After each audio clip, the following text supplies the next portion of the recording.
Colonel Nakasone, a couple of quick questions about your staffing.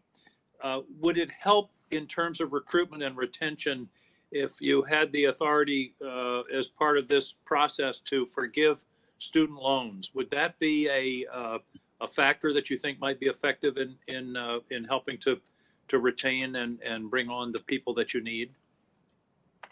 Senator, certainly that would, and the services have that power as they recruit talent for our force. We have utilized it also with our civilian, but that is one mechanism that we get feedback that is very attractive to our workforce. A second specific question. We've had a real backup problem in the past with the security clearance process.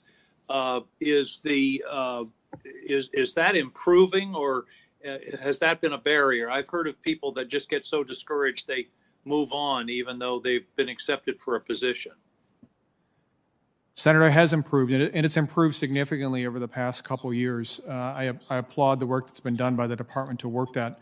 But even with that said, for those that operate at U.S. Cyber Command, it does require a full security investigation. So there are times that there are a fraction of our workforce that takes longer than others.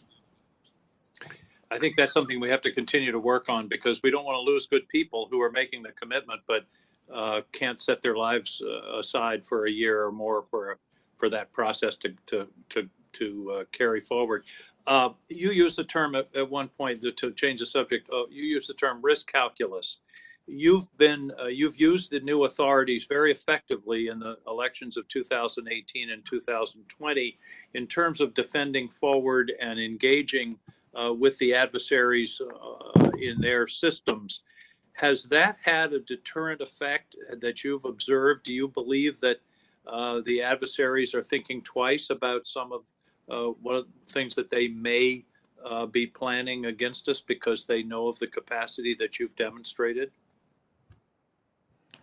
Senator, I continue to see our adversaries operate rapidly in terms of being able to try to operate below the level of armed conflict.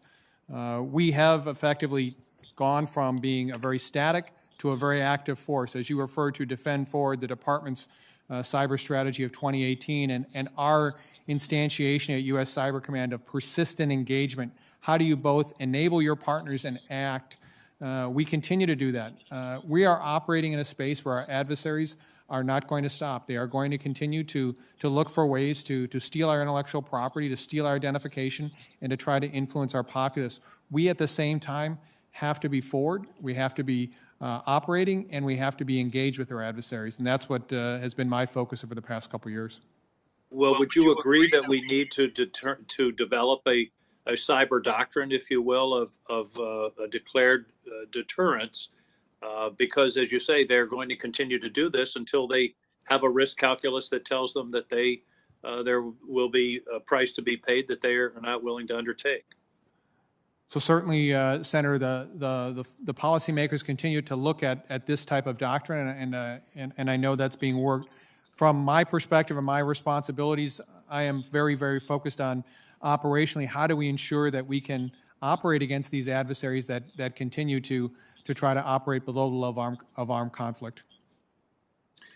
I think there's one point that's been discussed repeatedly today that really bears a lot of policy discussion, and that is the gap that you've identified where you're not able, either in Cyber Command or NSA, to operate within the United States, but our adversaries have learned that if they can hop and use a server or an ISP in the U.S., they can evade your surveillance.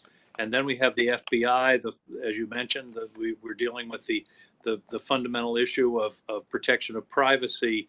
But would you agree that this is a serious issue? SolarWinds is a perfect example where they operated in this country for something like a year, 9 months to a year, and were picked up by the private sector, not by our services. So I take it from your prior discussion, this is something we really need to focus upon. Isn't that correct?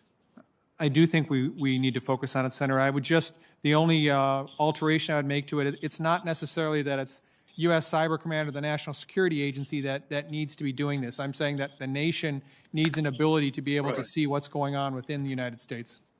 No, I agree. I'm not saying that it's your job necessarily, but what I'm saying is this gap is an issue that we have to address, and SolarWinds points it up.